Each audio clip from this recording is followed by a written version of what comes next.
Pokemon. I've absolutely started a few videos like this before. Whatever, you all know what Pokemon is, and I'm going to assume you know what a Nuzlocke is too. Pokemon is a popular franchise, and a Nuzlocke is a self-imposed challenge that limits how you play.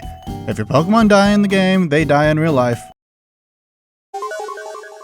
But yeah, as a big fan of Pokemon, I've always wanted to do a Nuzlocke, and I've technically already have. I technically tried one on Pokemon Blue, but I gave up because I was bored. Then I did a friend lock with some friends on my own time, and we actually did finish that, but it was a Nuzlocke in the loosest sense. We were lenient with rules, especially the one including death. So now I wanted to start my very first official Nuzlocke. No strings attached. So where do I even start? There are a bunch of games to choose from, and with me playing Pokemon for years, it was only right to start with a moderate difficulty one, and yeah, I chose Leafgreen. From what I can tell, it's commonly stated as one of the easier Nuzlockes to do, but I wanted to do it for two reasons. One, if I decide to do other Nuzlockes in the future, I wanted to start with one of the easier ones to get accustomed to the rules before stepping into a really difficult game. And two, I did this playthrough on my Twitch, which you could follow at twitch.tv/lormachi. And my general rule of thumb with those streams is to go in order with games. As for rules, I didn't want to go super crazy with my first run and just decided on some basic ones. I would play to the current gym leader's level caps, no using items in battle, and of course have set battles since this seemed like the most fun I could have with the game. The two more unique clauses were the Dupes clause. Wait, why did I never fix that on my streams? Oh well, the Dupes clause. It meant that I could not catch a Pokemon of the same family of one that I already had. So sorry to the 1 million Rattata in the region, I only get one. And for a bit more of a contentious rule, I decided that if I had a full team wipe, I would not restart the entire run. For one thing, I have other games to stream. I would not want to be stuck on a Pokemon game for a great amount of time. And for another, I just wanted to try to make sure I could make the run a complete experience. So with that said, this is the story of my first ever technical Nuzlocke. Anyways, we start our journey in Pallet Town and go with the girl trainer because my friends on Discord said so. Then we get to name her, and this is where I completely blanked. I didn't want to just go with my real or online name as that's too generic, but I'm also not really creative enough to think of a really good name or a funny one. So I just went on Discord, looked for the first random post I could find, and landed on Donkey K, as in Donkey Kong. Did it make sense? No. Was it remotely funny? No. Did I regret the decision 2 minutes after I made it? Yeah. We then get to name our rival, and I decided to call him this one. A mildly better choice in name, but that's like comparing strawberry ice cream to white chocolate. They're both awful, but one is less offensive. As for our Pokemon, we chose Bulbasaur, and by we, I mean my friends. And I was perfectly fine with this. I want to say that Bulbasaur is the best starter to choose, as Charizard isn't all that great and gives my rival a scary team to fight, and Blastoise was a water type. And if you know anything about Pokemon and types, water is easily one of the most represented ones. Bulbasaur would also be our ace for a good while, so it was nice to have him on the team. I then named him Cauliflower. Yes, I did spell it wrong. I didn't have enough letters for the full name, and that's my excuse. We then get our very first battle with this one, and we lose. Well, end of the run, guys. No, not really. I really don't count this fight for the run because it's the very first fight, with zero variance outside of what stats your Pokemon rolls on nature and IVs. It's entirely luck-based. If you think my run is illegitimate because I continued after my Bulbasaur fainted, I don't care. I would have to reset 4 minutes, big deal. Besides, this meant my Bulbasaur would struggle just a tiny bit because he didn't get a level up early on. And of course, my very first wild encounter, I get jump scared by a crit from a Rattata. I knew that if he hit another crit, Bulbasaur would just be dead, so I had to run. This early on, and I'm already a coward. The next battle goes better, until another Rattata crits me again. This time I just decided to finish it off, but goddamn. In my mind, I was just hoping that this wouldn't be a running issue. I then did the whole parcel thing for Oak and got our first Pokeballs. First route was a Pidgey, which was a Pokemon I had no interest in, but maybe could be helpful later in the run. Who knows. I captured it, and since the session was recorded on Father's Day, I named him Papa. Shout out to all of the good fathers out there in the world. I wish I had one myself. After all that, I go to the west of Viridian City and pick up a Mankey. Because I had a theme to go along with, I just called him Diddy Kong. Oh, it's female. Dixie Kong then. Besides, I think Diddy Kong got cancelled or something. We then get Remy the Ratatouille in our group right before my buddy Naoto joins. Major shoutouts to him, he was here for like every session and made the journey a lot more fun. After getting these 4 mons, I decided to grind up just a tiny bit before heading to the Viridian Forest. The next level cap was 14, so I could afford to make the journey a tiny bit easier on me.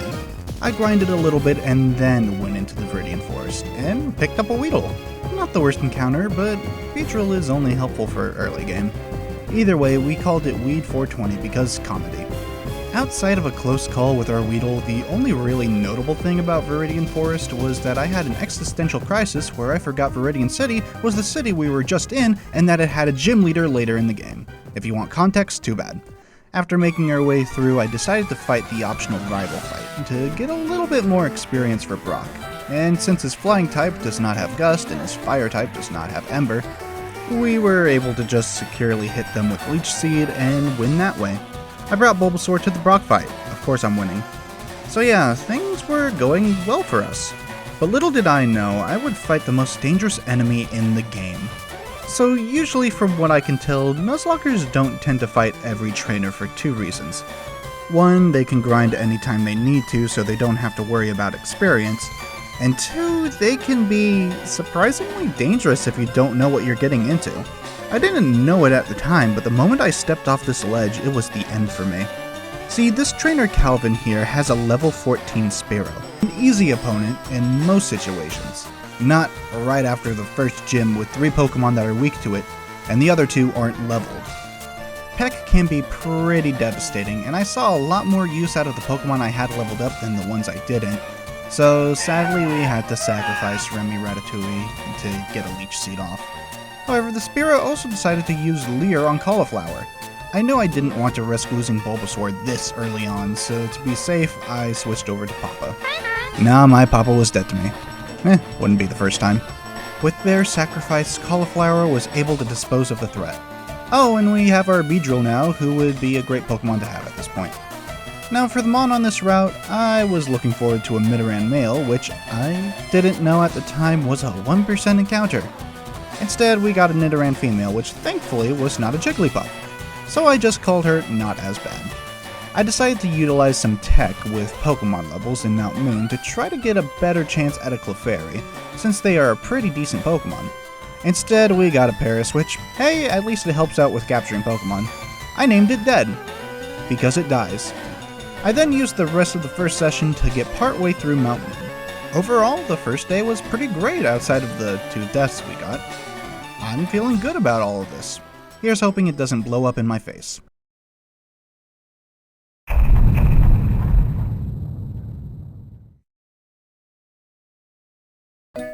Now for my second session, I decided to make some preparations.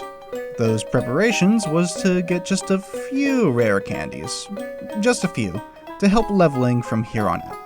Now, when it came to this first bit, I kinda regretted this choice. Going closer to the level cap in Mount Moon made the dungeon a little too easy, so from here on I just got everyone's levels to the previous cap if I were to use rare candies. And if you think this isn't a legitimate run because I hacked in rare candies, I don't feel like using hours of my life to grind for one Nuzlocke. I got things to do, like getting this video out on time. It's also here that I realized that this Magikarp I bought technically counts as my Route 4 encounter, and that kinda sucks, but I'll be fine. There aren't many great things to get on Route 4 anyways, but yeah, as I said, with how I boosted my Mons way too early, Mount Moon was a cakewalk.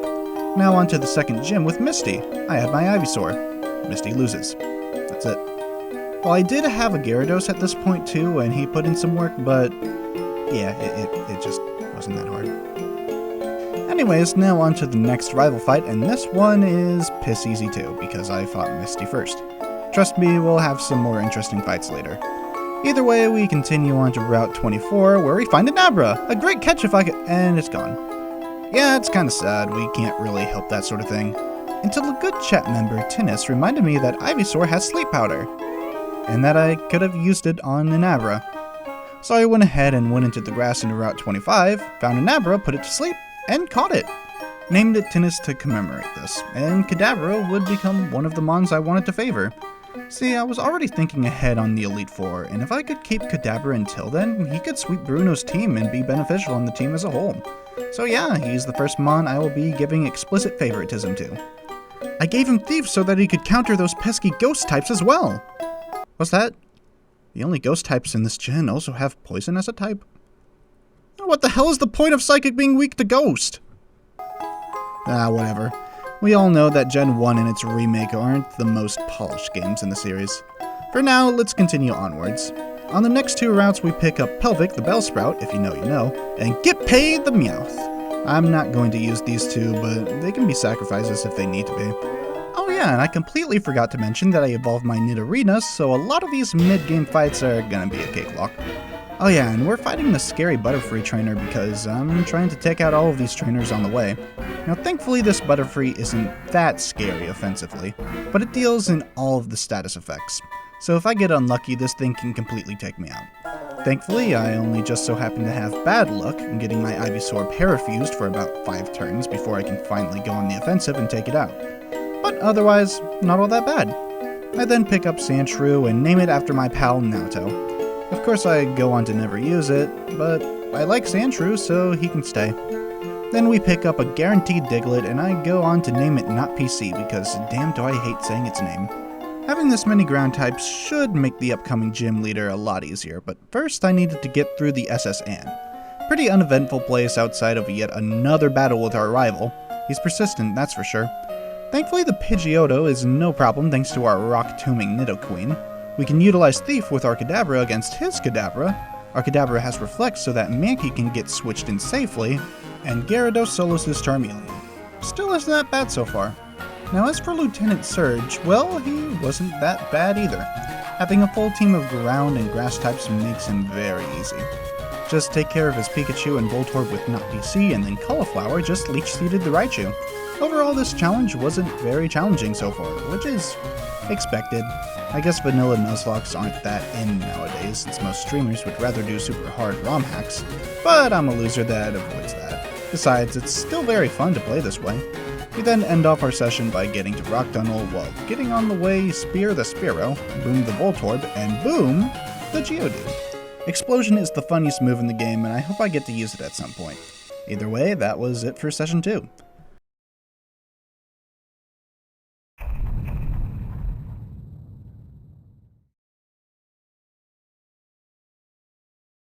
Session 3 started off with our exploration of the Rock Tunnel, and yeah, this game still isn't really that hard. A lot of these normal trainers are super easy to take out, especially with our powerhouses like Ivysaur and Kadabra with us. The scary Pokemon are super weak to those two.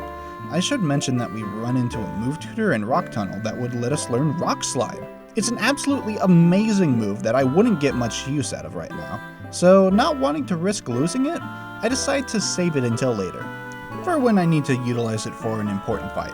I then go on to completely forget about it for the entire run.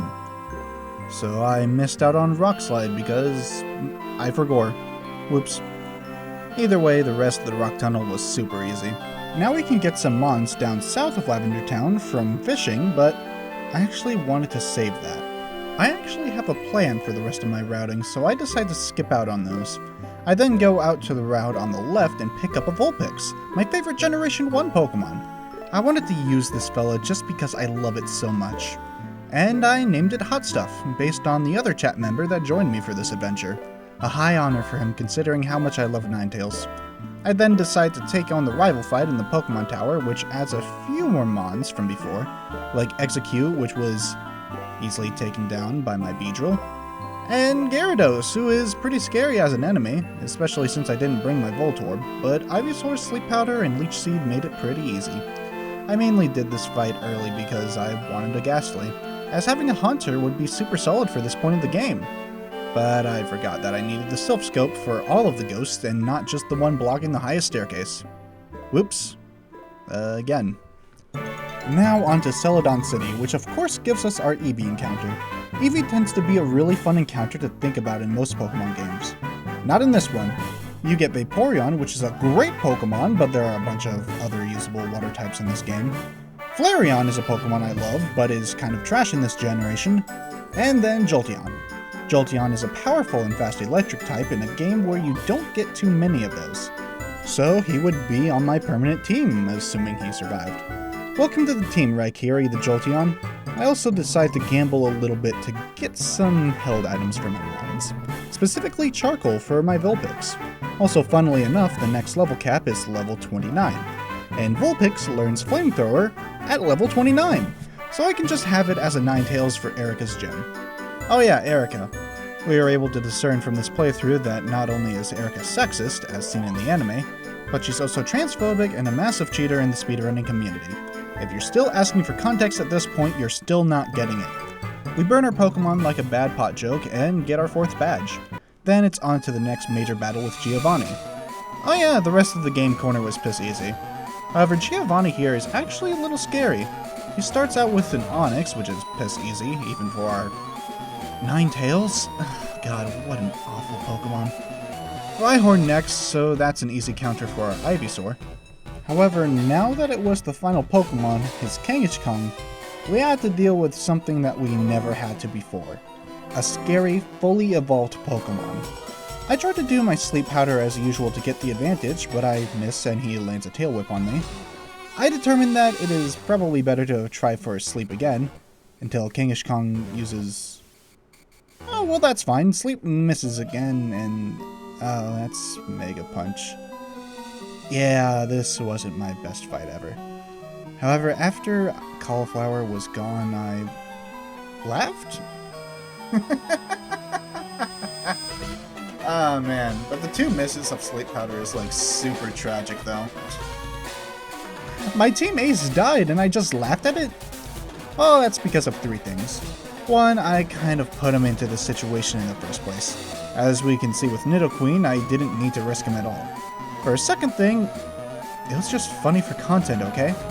Lastly, I wasn't planning on bringing Ivysaur to the end with me anyways. It was around this point that I actually wanted to bench him.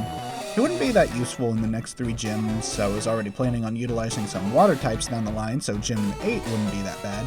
And overall, I used starters so much that I didn't really want to bring him to the end anyways. Getting Bulbasaur at the beginning made the early game super easy. And so, I salute you, Cauliflower. This is probably the last time luck would screw me over in this game. Surely. So yeah, I got a Cubone instead of a Ghastly, who's pretty much Sandshrew, who we already had. I gave it a fitting name for my disappointment. Yeah, this was a real low blow, but on the bright side, Pokemon Tower was super easy with Kadabra, and it gave him a bunch of EVs for special attack. For the final thing for Session 3, I decided to capture Snorlax, and damn, it actually went well for me. A few scares here and there, but Lazy Ass was finally ours, which I wasn't planning on bringing to the end, but it was a great Pokemon for this point of the game. Outside of that really sad thing that happened, this was a pretty fine session all around. Starting Session 4, I wanted to pick up Lapras, at this point because I wanted to use a Lapras this playthrough. However, in between, I found out that I needed to fight my rival in the Silphco to get it, and my levels are nowhere near that point, so instead, I go down the Cycling Road. A lot of the Cycling Road actually wasn't that scary, as Coppins and Grimers weren't that scary with our special focus party. Caught myself a Doduo, named it Double D because 2 heads and nothing else. But in the middle of this grind, I run into a trainer with a Machamp. And I feel the entire weight of the world all at once. However, after a little bit of research, knowing that random trainers just use a Pokemon's normal moveset, I found out that he didn't have anything on my Parasect. So I swapped him in, used Spore, then brought out Nidoqueen, who had a good matchup against him. Without knowing he was coming, it was scary, but I managed to save the crew. A little after that is when my pal Grim showed up, so shoutouts to him for keeping me company this session. The rest of the Cycling Road was no problem, so it was time for Koga's gym, and this place was annoying. The second trainer I fought had a Hypno, and boy howdy was he rough. I thought a Thief Kadabra would have enough power to blow through this gym, but I overestimated its power. And so it didn't even do half HP against this Hypno before it started setting up attack buffs. With it having Headbutt, I knew Kadabra couldn't stay in against that. I switched over to Snorlax and got some good damage in, but his next headbutt did more to him than I was expecting. At this point, he had too many stacks for me to switch out. Snorlax had to risk some crits by staying in, but thankfully the Hypno was an idiot and just kept on using Meditate. So we take those free wins. The rest of the gym wasn't so bad before we got to Koga. My Kadabra was just fine for the first coughing, but the Muck just barely survived and put Toxic on him.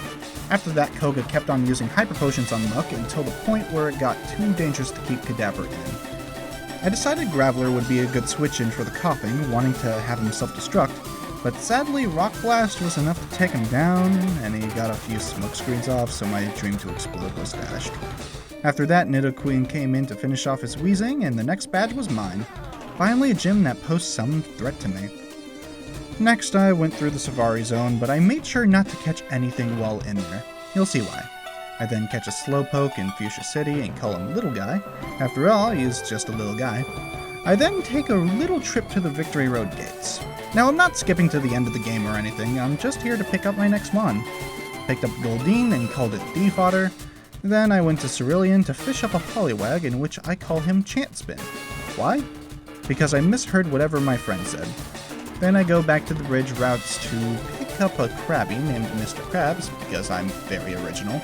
I kill the other Snorlax in the game and pick up my second pile of leftovers. I pick up the Super Rod, and now everything was set up. I went back to the Savari Zone to enact my amazing plan.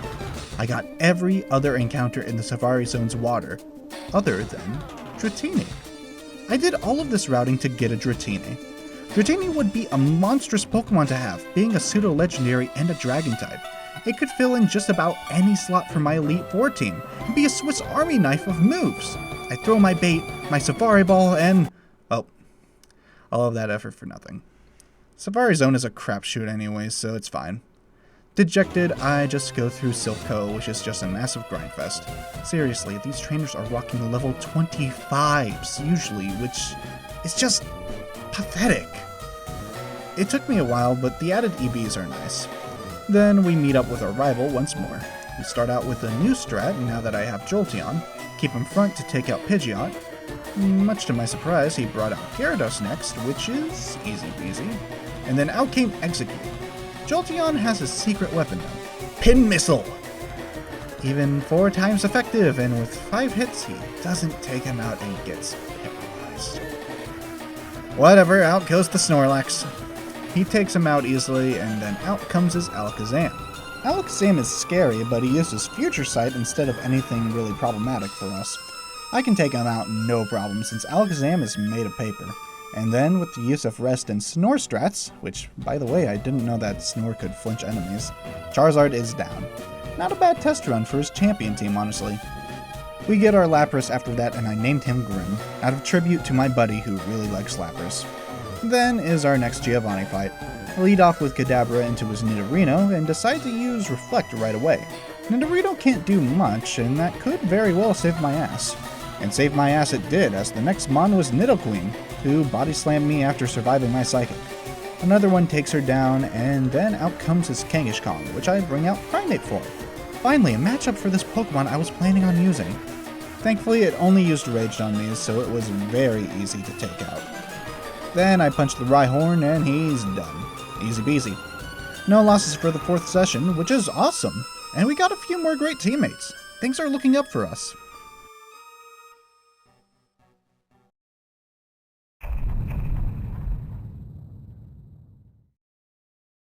Off stream, I decided to go down the right path to Fuchsia City to raise up our Lapras a bit. There was pretty much no risk of anything, so I didn't record any of it. Just know that our Lapras is doing super well. None of the trainers posed us any threat in Sabrina's gym, so now it was on to one of the scarier fights in the game. Sabrina doesn't have very many counters. The only Pokemon that really resist Psychic are other Psychic types, and Magneton, who doesn't really have impressive bulk. But with my leveled up Lapras, I had a fun plan. Against Sabrina's first not-so-scary Pokemon, I used Rain Dance. Now, unlike 80% of all water types, Lapras does not have Swift Swim, so I won't be getting that speed boost. I will, however, have powered up water-type moves to one-shot enemies, and Lapras already has some good special defense and HP. Kadabra was taken out no problem, and out came her Mr. Mime. One-shotted that. Then Venomoth. One-shotted. Then Sabrina's ace with Alakazam. Oh god, wait! Kadabra used Future Sight and is hitting this to... Never mind, it missed. I hit Alakazam with a Surf, and it just barely doesn't die. And one Psychic from Alakazam did more than 1/3 of Labras's HP. If he got a crit, it would be lights out for our Loch Ness monster. And Rain Dance ended that turn as well. But I had a plan for this too. Alakazam was in range to heal, and since he was Sabrina's last Pokemon, I knew that she wouldn't be able to switch it out. So instead of attacking again and risking a Psychic crit next turn, I used Perish Song to guarantee the win. I switch out to my Snorlax to soak up damage and wait for Perish Song to take effect. And then Sabrina was over. Man, my Snorlax is actually really damn nice against these special attackers. Either way, we get our badge and... Oh yeah, the other gym in Saffron! These black belts were super easy with Kadabra, and I picked up Hitmonlee. If you pick up Hitmonchan, you're wrong. I named him Potato. We also get our next guest star with Pink, so thanks to her for keeping us company as well. Oh hi, a Ditto! I threw my Master Ball at it, and named it Master. Yeah, I'm not using any legendaries, so I'm a-okay with throwing my Master Ball at a random Ditto. Then I pick up Venonat, which I actually quite like. I used it once and it was very fun. I named it Moth because at this point in the run I was running out of ideas. Horsey up next, and I named it Black-White because of the tangent we were on at the time. And then lastly, we get Tentacool, which I call Cool. Now that we are done backtracking, it was time to head to the next gym. These water routes pose no threat to us, so I just blow through it with Jolteon. We make our way to the Seafoam Islands and pick up Seal. I named it Seal. But I also forgot Strength, so I just kind of leave and go down the other way. On the way, I pick up Tangela, the only grass type who isn't weak to psychic types in this game. I named him Spaghetti. Some of the trainers had some high-level Pokemon, but with our Jolteon, they still don't really do much to us. We then get to Cinnabar Island and pick up Ammonite. I actually wanted to use an Omastar this playthrough, so our Lord Helix is going to be a member on the team. The only reason I never used one before is that you get them so late and at such a low level. But with Nuzlocke rules, it's super easy to utilize him. I bring him up to the level needed to evolve and then go into the Pokemon Mansion. I decide to use Omastar for most of these battles just to get him some more EVs. We get ourselves a Grimer and I call him shit, because duh. Either way, I just want to say I really don't like the Pokemon Mansion. The layout is super annoying, the music is grating, and in the original Red and Blue it was hideous to look at. Thankfully the enemies still aren't scaling pretty high, so it's not that bad to get through the trainers at least. And after all that, we get the key to the Cinnabar Gym and blow through the trainers. Then I tuck the blame before realizing something. I did not get up to the level cap. Oh well, it's just Blaine, right? Surely I wouldn't have any trouble with the easiest gym in the game, right? I mean, Omastar is 4 times resistant to fire. And he was decently leveled here too. The Growlithe went down no problem, and then out came the Arcanine.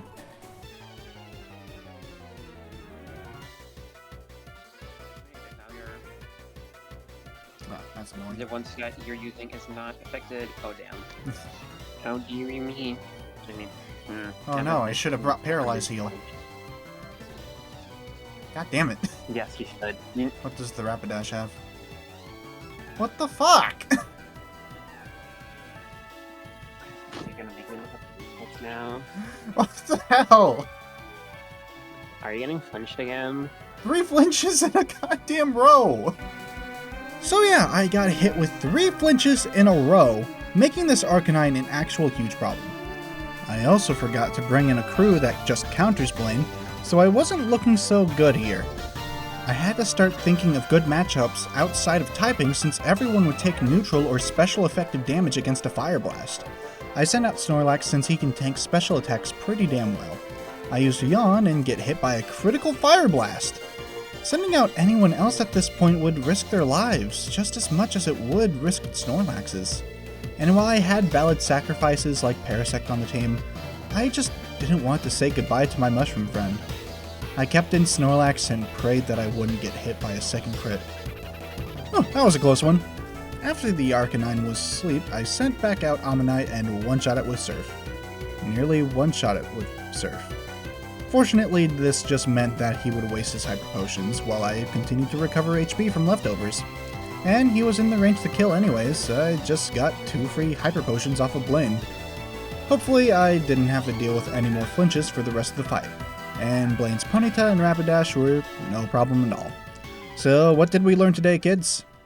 I had the idea, I just didn't do it. So what you're saying is that you're stupid.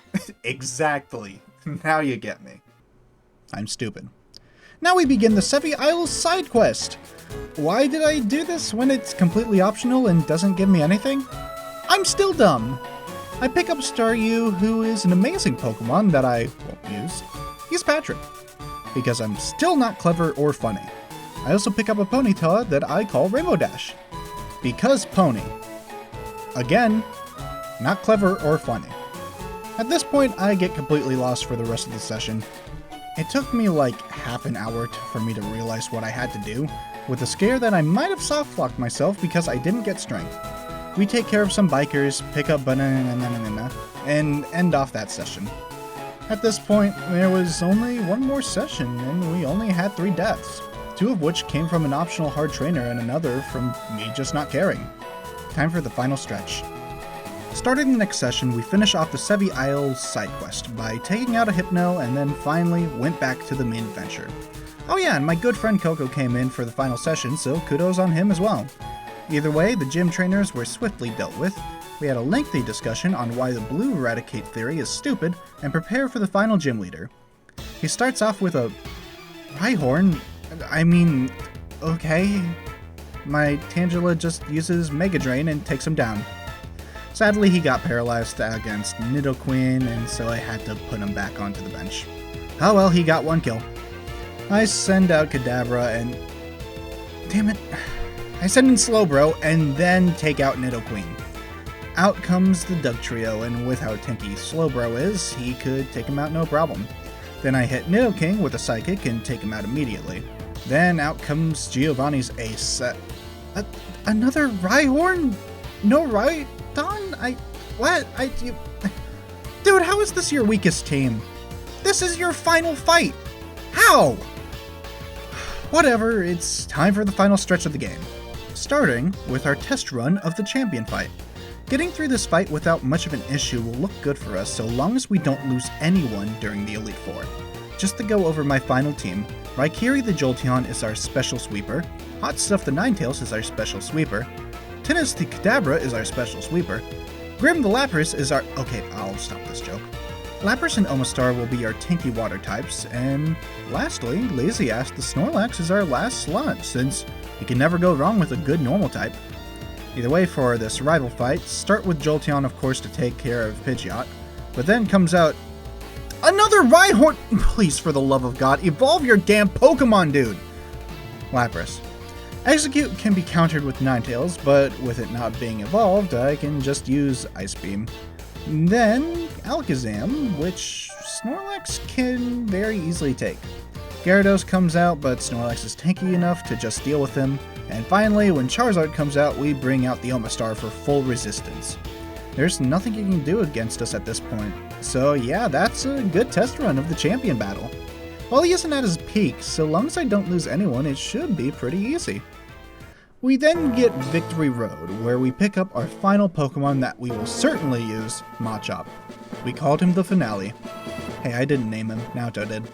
You can't blame me this time. Either way, Victory Road is a gauntlet of actual Pokemon teams. Granted, there aren't a whole lot of notable trainers since the level gap still exists, but still these are probably the most competent random trainers in the game.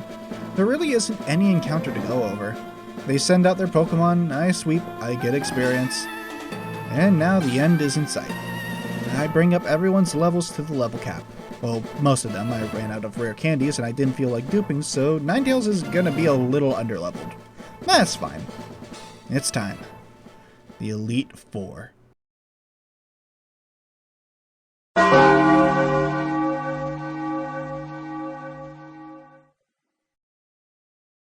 When it comes to Lorelei, she's like a second Misty. And that means that Jolteon can utilize his Thunderbolt a bunch. Dugong? Thunderbolt. Cloyster? Thunderbolt. Slowbro? Thunderbolt. Lapras? Shit. Okay, we take an Ice Beam, but after that, Thunderbolt. Lastly was Lorelei's Jinx, who is a scary glass cannon. However, we have Snorlax to come in and tank her attacks. Oh, never mind, she put Snorlax to sleep. Well, that's fine. Well, she also attracted my Snorlax. So we're playing this game, huh? We burn a lot of turns through sleeping and being immobilized by Love, but after that, one solid hit from Snorlax takes her out. 1 out of 4. Next we have Bruno, the easiest member. We start off with Kadabra, who has a great matchup against this whole team. I set up a Reflect against his Onix since I knew he wasn't going to do anything to me, and it's better to be safe than sorry. Psychic Onix, he goes down. Psychic Hitmonchan, he goes down. Hitmonlee might survive with his special defense. Nope. Onix number 2. He's dead. Lastly is his Machamp, who can actually do a massive amount of damage if we let him. Thankfully, our Kadabra one-shots him anyways, giving us the cleanest Bruno fight imaginable. Next we have Agatha, and this is where the fights can get dangerous. I lead off with Snorlax because I gave him Shadow Ball. In Generation 3, Shadow Ball was still a physical move, so Snorlax could do a bunch of damage with it. We hit the first Gengar, it lives, heals up, and then we hit the range to kill it next turn, burning a full restore and the confusion I got. Then we get Golbat, who also confuses me, and Snorlax hits himself. Figuring that this could get annoying, I switch to Omastar and... Stop it! Well, the Golbat doesn't need to die immediately, so I use some ancient powers to see if I can get an Omni Boost, which doesn't work. Then out comes the Haunter, who curses me immediately, so I switch over to Kadabra to see if he can get through the rest of her team with Psychic. Haunter goes down, of course, but as for the Arbok, of course it takes it out. Now onto her final Gengar. And of course, Kadabra lands the one-shot. This guy has been with us the longest, and he sure has carried his weight. I'm so proud. And now for the penultimate fight, Lance. He starts out with Gyarados, so it's just easy Jolteon fodder. Then we get Dragonair, and after some consideration, I put in Lapras and set up a Rain Dance, knowing that Aerodactyl comes in afterwards with Rock Slide. I take out Dragonair, and when that Aerodactyl comes in, I swap to Omastar to make use of both Swift Swim to outspeed his whole team, and to make sure I don't get destroyed by Ancient Power. Oh, never mind. Oh, never mind, that's an Omni Boost! Ironic that the Mon I was fishing for boosts in the last battle is now facing an Omni-boosted Pokemon himself. Anyways, I pray enough for Surf to take him out, and it works. Then another Dragonair, I fish for a Blizzard and take it out. Sadly, I miscalculated the rain and now Omastar wouldn't outspeed him. But thankfully, having 2 of these Dragon counters makes things easy on us. So, one swap to Lapras later and he's done. We managed to beat the Elite Four without losing anyone, so now, unless I royally mess up, I can beat this champion with just a few sacrifices at most. Time to do this. Of course, he leads with Pidgeot as always. A Thunderbolt takes him out no problem. Then out comes the Rhydon, which can actually do some damage to us. But knowing that he would use Earthquake, I go over to Lapras to take him out with a Surf. Already looking good. And then, it was time. Okay, but after he woke up, he took out Execute. His one kill. Though sadly, the next Pokemon to come out was Gyarados, who had Hydro Pump. And there was no doubt that would be the next move he would use. And I didn't see a lot of good switch-ins. Jolteon would destroy Gyarados in one shot, but there was no telling how powerful that Hydro Pump would be. I needed Snorlax and Omastar to stay healthy for the rest of the fight. Kadabra could be a good speedy kill if something went wrong. And lastly, Lapras couldn't do enough damage to prevent Gyarados from setting up. Seeing no other out, except for using Perish Song to bait a switch in a few turns because I didn't think about that at the time, I decide to keep Ninetales in. Confuse Ray does manage to go through and he hits himself once, but he couldn't stay up for too long and he eventually went down. He was such a great guy, always there when we needed him even though we never needed him. He will always live on in my heart, hot stuff. Either way, a Thunderbolt destroyed Gyarados. I bring in Snorlax to deal with his Alakazam, and doesn't quite one-shot because Reflect, but I still take him out thanks to our chunky boy. I keep him in against Charizard to spend a few turns resting up, getting rid of both Reflect turns and his Fire Blasts. And then, our Lord Helix comes down and delivers the final blow.